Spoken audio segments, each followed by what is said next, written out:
Hi folks, welcome to the Moving Beyond Being Good podcast by Gary Ryan from Organisations That Matter. In this podcast, Gary shares everything about servant leadership, service leadership, authentic leadership, how to create high performance cultures, service excellence, and life balance. Here's your host, Gary Ryan.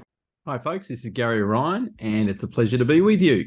This episode's about the most important mental model that Michelle and I have taught our 5 children. It has absolutely been the most powerful mindset that we've taught our children since they were very little. In fact, even before they could properly read, we were teaching them this mindset. Now, in terms of mental models, it's all in chapter 2 of Disruption Leadership Matters, Lessons for Leaders from the Pandemic. It's also in the Plan for Personal Success program where I teach about mental models. And it's also in my very first book, What Really Matters for Young Professionals. So just a quick reminder, if you imagine an iceberg and above the waterline is the top of the iceberg, that's your behavior that is observable and visible to everyone and in fact recordable. People can give you feedback on that behavior. Below the waterline is where your mental models sit.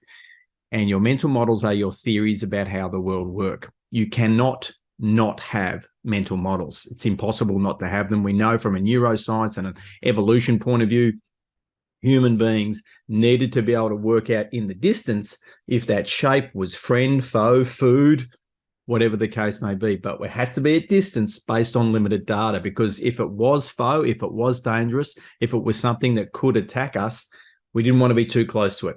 The mental models have enabled human beings to thrive and survive. Part of the challenge is, though, is because our mental models are below the waterline, most people don't know about the theories that they've got that are directly impacting their behavior. So it's the same for you.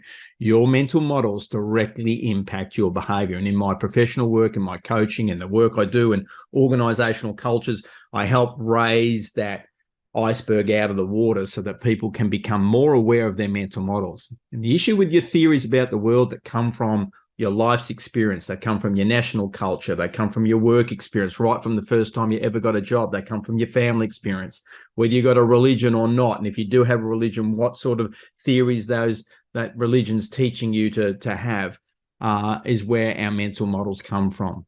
And one of my heroes, Chris Argyris, he says that real learning only ever occurs when you shift or change a mental model, which means we actually change a theory. It's very difficult to change a theory if you don't know what they are.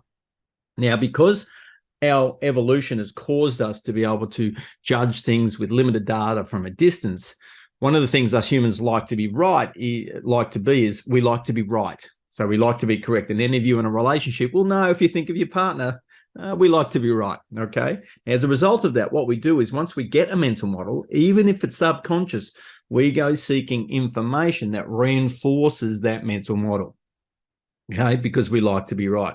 Now, that can create over time a challenge for learning.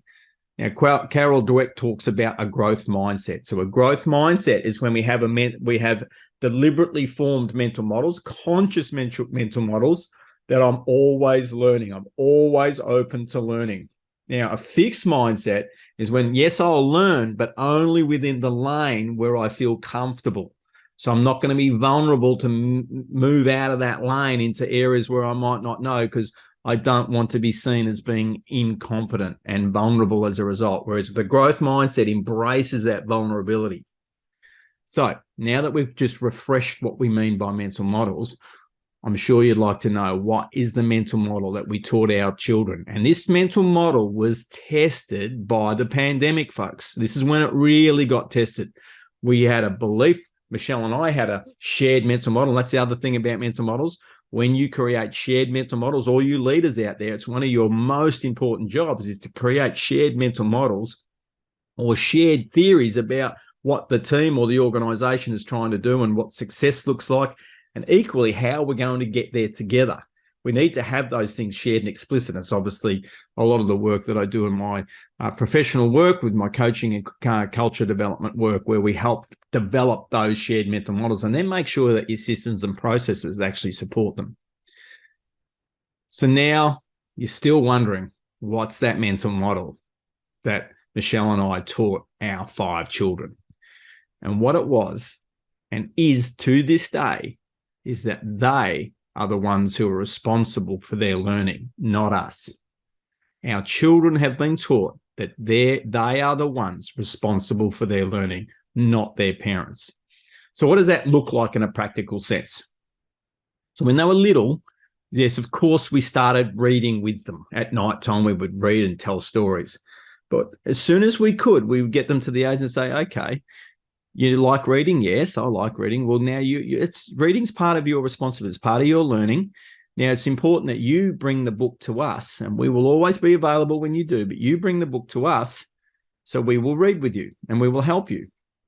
Equally, when one of our children was having some trouble with reading, they put their hand up and let us know straight away, I'm having trouble with this. And we said, okay, we as parents will now do what we need to do. And we went to the school and we found some support. And in this particular instance, the support the school gave us was to buy a whole bunch of word cards. We had a 500 cards with just like cat, dog, and them, us, and all these words on it.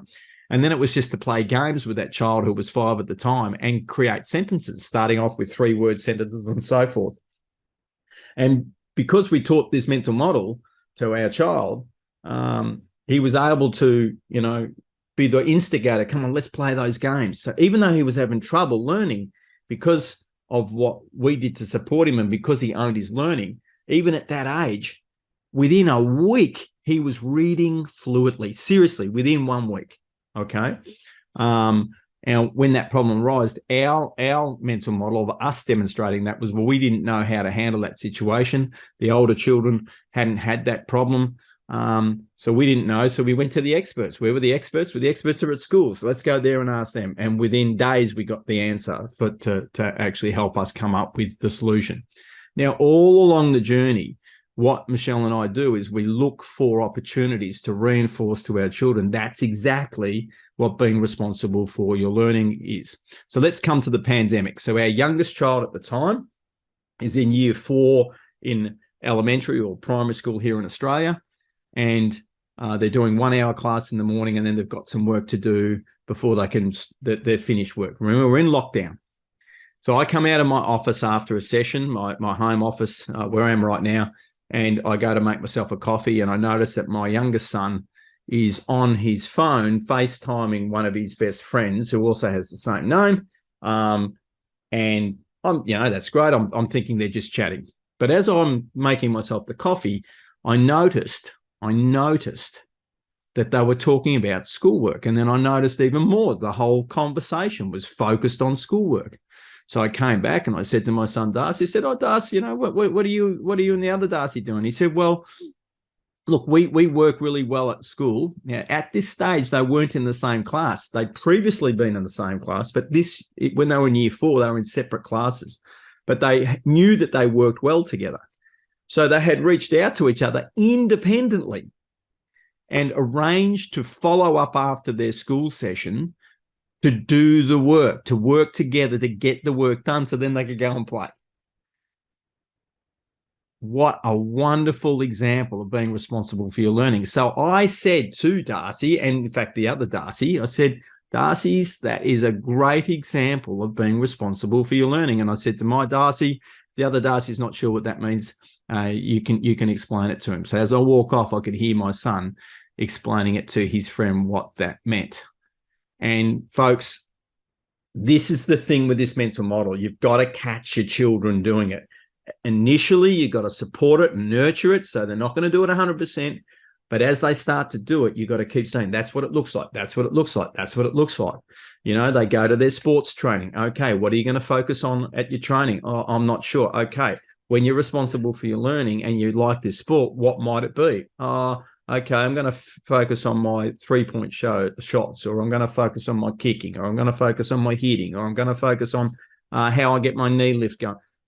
Whatever it might be, you can reinforce this mental model. Now, folks, those of you that are in leadership positions, is it really any different in a workplace? And I can promise you, this is one of the biggest challenges with our workplaces, folks. The biggest problem might even be your problem that you're trying to break and the fact that you're listening to this podcast might mean that you're well on the way.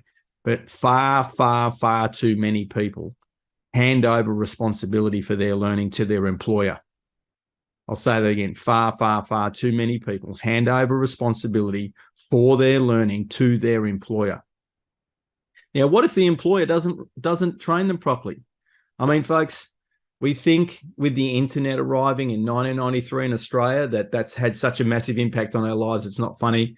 That is going to look like a school picnic with the impact that AI is going to have. And human beings, whether we like it or not, a lot of jobs are going to be at significant risk. And people who have let themselves release their responsibility for their learning are going to be at significant risk. I'm not saying that's right, folks, but you don't have to be Einstein to see what's coming. Those people who are responsible for their learning. Now, of course, a good organization will develop you, but I believe you should adopt the mental model that anything your organization gives you is a bonus, right? This is why the folk that hire me and pay for me out of their own pocket, right? They hire me and pay for me out of their own pocket as an investment in themselves are always the best people to coach because they're invested and they are being responsible for their learning. So responsible, they're prepared to actually pay for it themselves, right?